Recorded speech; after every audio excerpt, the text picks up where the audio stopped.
to our lesson on balancing chemical equations.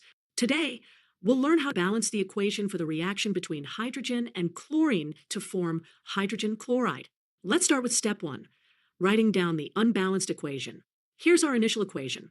H2 plus Cl2 yields HCl. Step 2 is to list the number of atoms of each element in the reactants and products. On the reactant side, we have 2 hydrogen atoms and 2 chlorine atoms. On the product side, we have 1 hydrogen atom and 1 chlorine atom. For step 3, we need to balance the hydrogen and chlorine atoms.